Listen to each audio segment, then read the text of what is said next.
hey, what brings you in today? Honestly, I've just been feeling really stressed lately, and no matter what I do, it doesn't seem to get too much better. I'm tired all the time. Some days I wake up sad. Some days I wake up mad. Been having a lot of really tough days at my job. Like sometimes I go through the day and I just feel like I hardly even feel anything at all anymore, you know? And I just feel like I'm there a lot of hours of the day, and yeah, I guess that's it.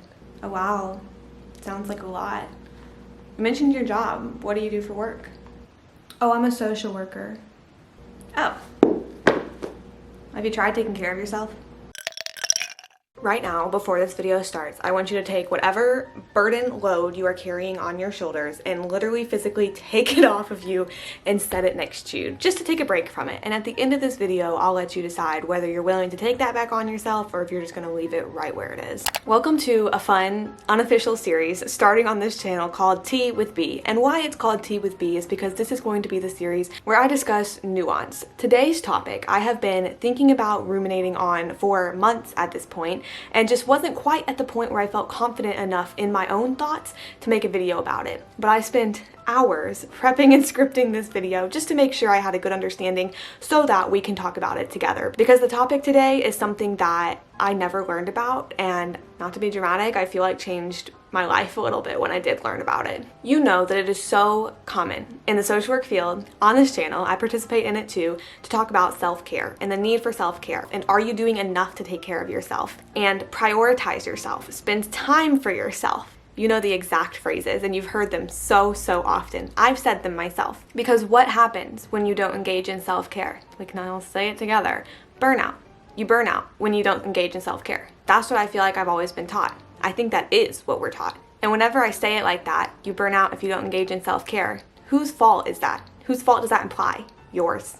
Maybe it is just a thing that I have thought, but I also kind of hope that some of you relate with this, so I know I'm not just talking out into the void. But anytime that I have felt or started to feel burnout, whether in school or in my job, I take the blame for it. Because obviously, if I was doing enough to prioritize myself, take care of myself, I wouldn't burn out. There are people all over who aren't burnt out, so they must just be doing more than me. I must just not be doing enough. We learn about burnout. We learn about secondary trauma that might be present in the workplace, especially so if you're in a helping profession. Remember, secondary trauma is the adverse emotional effects afflicting practitioners who are exposed to the myriad of first-hand trauma experiences of others. We learn about that because we learn that it comes with the profession. What do you do to mitigate the effects of that? Self-care. Please take tally of the amount of times I'm saying you. What do you do to mitigate the effects of that on you? You engage in self-care for yourself. Without self-care, you burn out. And I want to acknowledge that the shift towards educating about self-care and towards prepping students of social work or other helping professions about self-care has come because there was a lack of it. The field of social work saw that there was such high turnover and there were such adverse effects that were happening in the lives of social workers, and that social workers were burning out at ridiculously high rates, and there wasn't a lot of emphasis on self-care. So schools have started to implement that. I had so many self-care assignments throughout social work. Whenever interviewing for jobs now, often one of the questions is, what do you do to engage in self-care? So while I do think that is a good thing, remember that this series is to talk about nuance, there are definitely more negative effects of the emphasis on the self-care movement and on your responsibility to take care of yourself. There's an article that I found while researching for this video that I feel like took my inner thoughts, my inner feelings of my heart, and put them into paper, so I'll be reading a quote from that. Part of this quote is exactly what the article says. I'll link it obviously so you can read it by yourself, and also part of it I've kind of adjusted a little bit to fit exactly how I'm feeling. I learned to be preemptive, knowing my work was taxing. Can you relate to that? We learn to prevent burnout by engaging in self-care, by having self-care mindsets, because our work is taxing. I made concerted efforts to ensure that I was doing what was recommended. Daily mindfulness, scheduling playtime, regular exercise, eating healthy foods, and creating a boundary between time spent at the office and protected personal time. Raise your hand if you feel like you've ever been good at self-care. You've done it well. And yet, I still felt overwhelmed and defeated, emotionally and physically fatigued. Well, why weren't you just taking care of yourself if you felt that way? Oop, remember, we are. Yes, these were signs of burnout, but it felt different. My feelings took on an air of helplessness, frustration, and anger I had never encountered.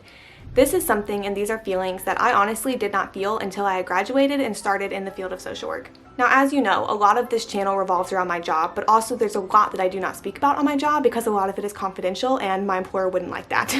But I do want to say that in this video, I'm not making any specific claims about like my field specifically, or like my area of social work, because it's present all over. But something that you start to encounter whenever you're working, at least in my experience and in the experience of others I've talked to, is the fact that no matter how much self-care has been ingrained in your mind and self-care practices are even your go-to, maybe you make routines that are really great about self-care, there's still feelings that you can't avoid. As that started to happen, as I began my post-grad job, whenever I felt extremely hopeless, whenever I would leave a day and feel extremely angry, or sometimes honestly my heart just feels broke. Lots of times I've been taking that on myself of, well, I need to be taking care of myself. I knew this work was taxing when I began it, so that's why I need to take care of myself. And yet, I can take care of myself. I think a lot of you can attest on this channel through the vlogs and everything that a priority of mine is self-care and self-care mindsets, and even preaching that to other people and encouraging other people to engage in those routines, because I do think it is a good thing. But if I'm doing all of that, why do I still feel these feelings? Back to the article. The mental health system in which I was embedded caused an internal dilemma. I want you to notice the shift in language. We were just talking about the author, but what I do, how I feel. The mental health system in which I was embedded caused an internal dilemma. I was expected to see clients with serious needs while being limited by scarce resources. Let that settle in. Management was not focusing on the needs of clients. Instead, they focus on money, turning a profit, billable hours, reimbursement, productivity, efficiency. These are the things that the author is listing because I believe he was in some sort of private practice, maybe psychiatric setting.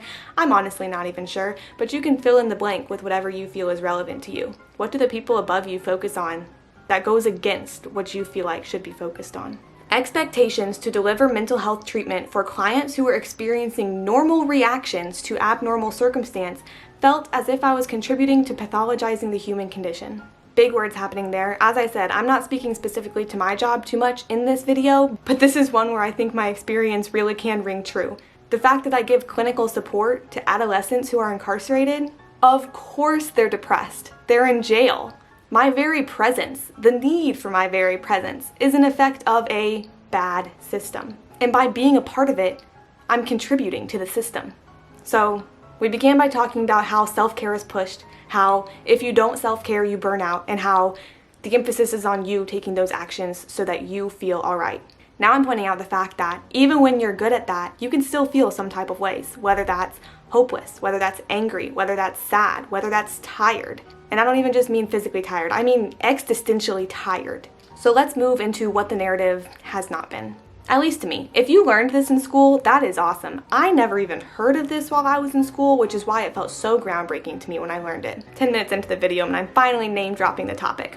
Moral injury, a term that was first coined by clinical psychiatrist Jonathan Shea in the early 1990s relating to Vietnam veterans and their PTSD. So if you've heard of moral injury, most of the research and for most of the time that it has existed, it has been reserved for people in the military, veterans who come back from the military. Recently, it has been expanded to healthcare professionals as well. And even more recently, it has started to be dropped and have research done on social workers. So what is moral injury? Moral injury is the inner conflict experienced when betraying an inherent moral code in high-stakes situations. That's the initial definition. It's the sort of harm that results when someone has perpetrated, failed to prevent, or witnessed acts that transgress deeply held moral beliefs. Now you can see how this exists differently at each of the professions and each of the groups of people that I have mentioned. For veterans who are struggling with moral injury, sometimes in the military people have to follow commands that their uppers, their chain of command, give to them, and sometimes those orders can directly conflict with their core beliefs and the core morals that they hold. If you do something that is against your moral beliefs, that's a moral injury. Expanding it to healthcare workers. Imagine emergency room staff faced with the task of determining which patients will receive life-saving treatment. You have to decide. You have enough resources for one patient, and there are two equally deserving patients in front of you, and you have to decide which one you will give those resources to, and which one you will withhold those resources from. Moral injury. Expanding to social workers, what the research has shown for social workers. Obviously, social workers, at least most of the time, are not in a literal battle. So there is a spectrum on this, right? Like, my experiences are not the same as veterans. But on the spectrum, we still have to acknowledge the existence of all the people who fall on the spectrum. So while social workers typically are not in literal battles, many times what social workers are tasked to do and what they feel is morally correct are in opposition of each other. And I don't mean this in the sense of the code of ethics, because social workers have a code of ethics of how to act professionally and what to value and how to do practice so that it's ethical. I mean morality on just a human basic sense. Example, you are working at a shelter for unhoused people. A young woman comes into the shelter who is in need of shelter. We don't even need to get into the details of coming up with a specific example because I'm sure you can imagine it. There is some sort of eligibility requirement that this young woman does not meet, and your shelter is unable to accept her. You are tasked with telling her, no, we do not have a place for you to stay, while knowing that she is in need of a safe place to stay. And you have to tell her, no. Moral injury. Bringing us back to the article I was referencing. Expectations to deliver mental health treatment for clients who are experiencing normal reactions to abnormal circumstance, aka engaging in the system, felt as if I was contributing to pathologizing the human condition. Felt as if I were contributing to the faulty system. No amount of yoga takes that away. No amount of meditation takes that away. No amount of morning routine takes that away. No amount of bubble bath and painting your nails takes that away. No amount of hot girl walks on a cool, crisp fall day takes that away. Moral injury in the social worker field of work can be defined as trauma in the workplace due to witnessing systems work contradictory to your moral beliefs. And I'm going to say it again because I'm annoyingly repeating my sentences in this video just to really hammer them in. But notice where the fault lies when I say that. Moral injury is trauma in the workplace due to witnessing systems work contradictory to your moral beliefs. Whose fault is that when I say that?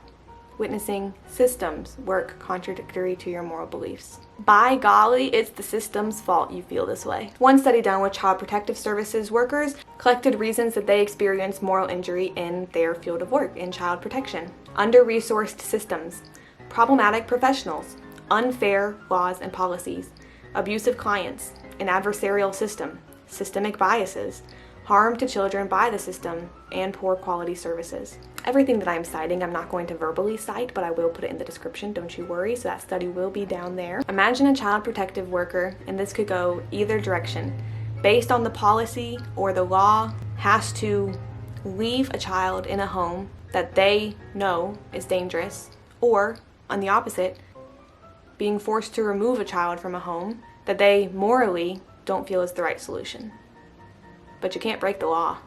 Maybe you can't risk losing your job. Maybe that's not a liability you want on yourself. There are so many times moral injury may come up in workplaces such as these. But the fault is not on the social worker for having a moral compass. The fault is on the system for acting as the system does. Some other social work settings that were mentioned. Termination of services to vulnerable clients who begged for more assistance. When a social worker's hands are literally tied, I guess that's figuratively, but literally tied. Involuntary hospitalization of people who do not want to be hospitalized. That's where the involuntary part comes in. Insufficient resources resulting in a lack of care, or a lack of sufficient care, lack of quality care, lack of fair care. Institutional demands, team conflicts, or interdisciplinary disputes leading to compromised integrity. Moral injury is different from burnout because it doesn't happen because you're overworked. It happens because you're not acting as you want to act. Whether that is people who have literally committed acts themselves that go against their moral codes, or if that's people who witness acts that go against their moral code and don't do anything, or if that's people who are contributing to systems that work against their moral code, because that's where the job is. Moral injury is different from burnout. It's different from compassion fatigue. It's different from secondary trauma. It's different from vicarious trauma. And I never learned about it in school. So the studies that have taken place that have measured moral injury in people, the measuring includes, I guess like another way to word that is like the different categories under which moral injury can fall is commission with agency. For example, I have done things to other people that I think are wrong. Commission under duress. I have been forced to do things to other people that I think are wrong. Acts of omission. I let a bad thing happen to someone else when I should have done something to stop it. Or witnessing. I have seen other people do things that I think are wrong. And lastly, betrayal. Someone I trusted did something really wrong. How might moral injury show up in a person? Symptoms may include a persistent inability to cope, helplessness, hopelessness, meaninglessness, subjective incompetence, and a diminished self-esteem. Why is that? Because if you have core values, if you strip down yourself to your very corest of core values, coriest core values, you have your own compass of what is right and what is wrong, but you are acting, being forced to act, witnessing what goes against your moral values. That's like the deepest level of cognitive dissonance. Who am I if I'm not acting based on what I think is right and wrong? You know? And again, I want to keep this in mind of social work because that is who I am and maybe what you're kind of interested in too if you're watching my channel. I do think that lots of times social workers are much less in the I have done something wrong to other people and I have been forced to do something wrong.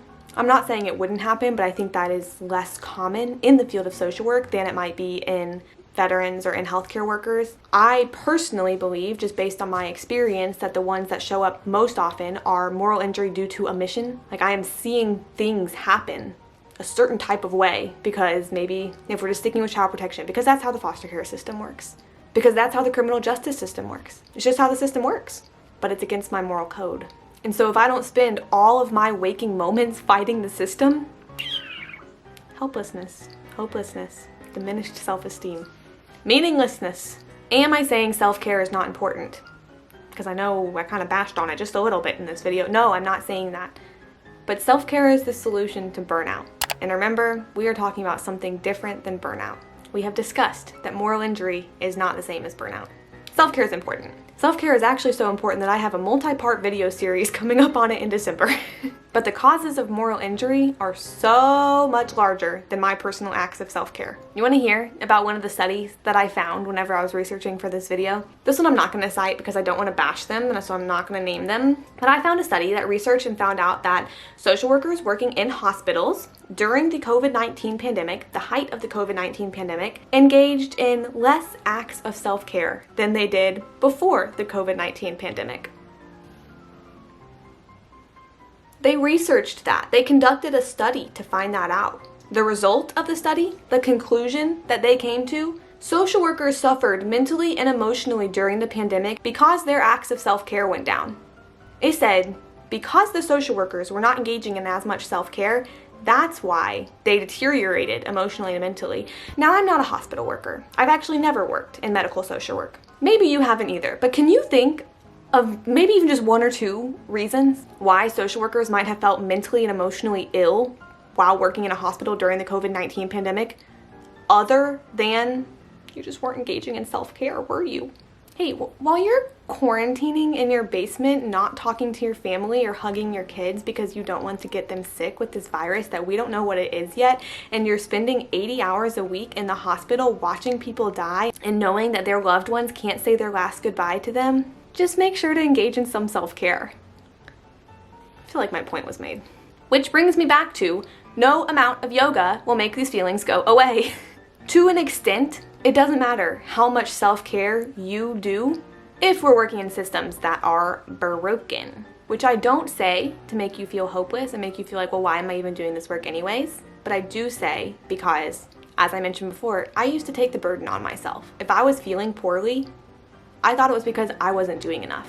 It's not my fault, it's the systems. It's not your fault, it's the systems. All of this being said, I obviously do not want to end this video without talking about what can actually help. For me, honestly, what helped a tremendous amount was learning about moral injury and learning what it was and why it occurs. Learning that if I'm working within broken systems, it's not going to feel great, and that's not on me.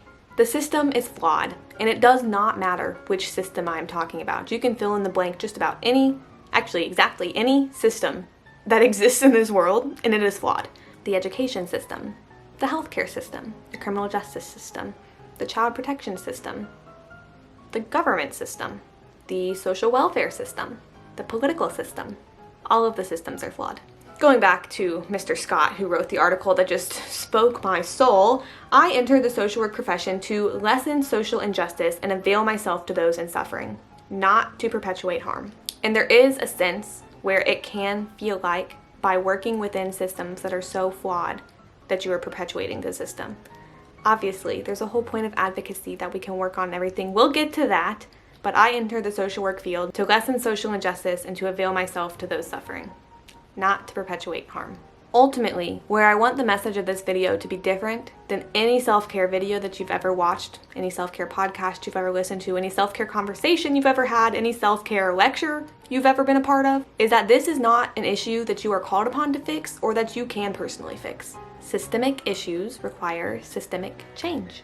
Systemic change is not done by individuals, it is done by communities. So, some things to help. Some of these are from the article I keep referencing. Some of these are just compiled from other things that I will be citing down below. Number one, and if this is the only thing you do, I think that's all right. Number one is deliberate acknowledgement of and attunement to my feeling state. Having moments of reflection after work and thinking, how am I feeling right now and why am I feeling this way? I think without always having the words to describe moral injury, lots of times we can feel like I'm feeling exhausted and sad and beaten down because I'm burnt out.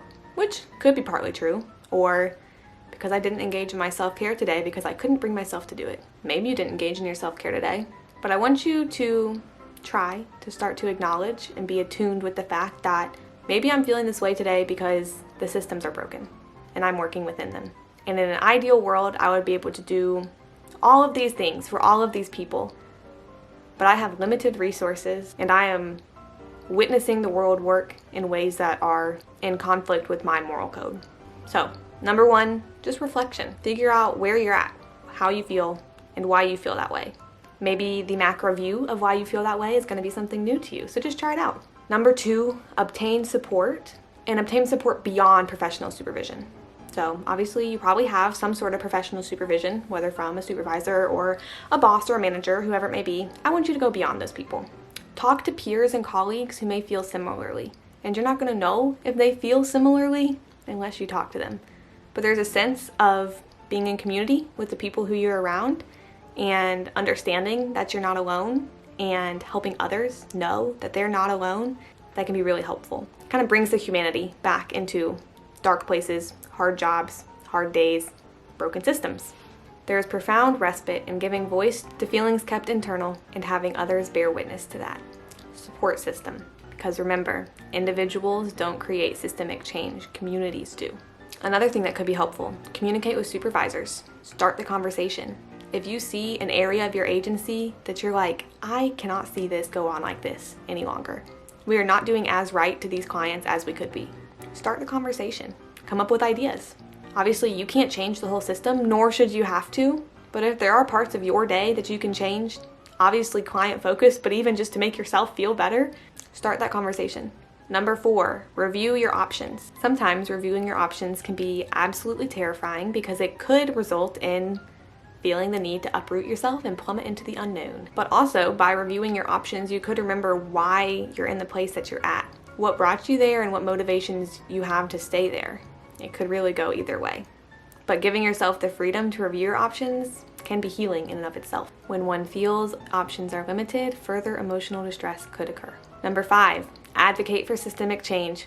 You knew this was coming. Inherent in every social worker is the belief that inaction is not an option. We are called to advocate. By being a social worker in whichever system you are in, you know that system. You see how it works. You are that first-hand knowledge of what's going well and what could go better. Using that knowledge to promote good change is how we improve. Because even though every system is inherently flawed, a lot of them have improved. And we see change happen every day, some good, some bad, but some good. We can focus on that, some good. We are called to advocate. And then lastly, number six of what can be helpful is combating moral injury by enacting moral courage. If you find yourself feeling beaten down every day because you keep seeing or witnessing or having to do things that are against your moral code, be attuned with what your morals are and act in accordance with them when you can. Sometimes this isn't an option, and I get that, but with the example we gave earlier about you work maybe at the front desk of the shelter and due to some eligibility requirement you're supposed to turn someone away, but you know she needs shelter and you know there's an empty room. My personal belief is that humanity is valued higher than eligibility requirements. And like I said, there's so much nuance here. Like, I'm not saying, like, if you work in this exact situation, you know the different, you know, whatever. But in the instances where you are able to just enact moral courage and be able to kind of put a foot down and act in ways that you feel are morally correct and that on your deathbed you know you'll be proud of, those moments can really fight moral injury. My main point is that if you do not feel all right, it is not because you have not been doing enough. It is not your fault. I do hope that my messages in this video came across the way I'm trying for them to, because this video has been sifting around in my brain for months at this point. Maybe it gave you some little thoughts to chew on going forward as well. But if nothing else, and I'm going to say it again because I keep annoyingly repeating myself in this video for emphasis, if you are not all right, it is not because you are not doing enough. Do you remember at the beginning of the video, the little burden that we set off to the side over here? The one that feels like I'm not doing enough, this is all too much for me, this is all my fault. Now is the time when I want you to choose if you are going to pick that burden back up and set it back on yourself, the pressure of all that you need to do and all that you feel it's your fault if you're not doing, or I'm giving you the freedom to choose, so give yourself the freedom to choose too. If you're gonna leave it sitting right there, take a deep breath, give yourself grace, and acknowledge that the systems are wrong, not you. Oh, have you tried taking care of yourself? Why am I put in positions where I keep having to fight so hard to take care of myself?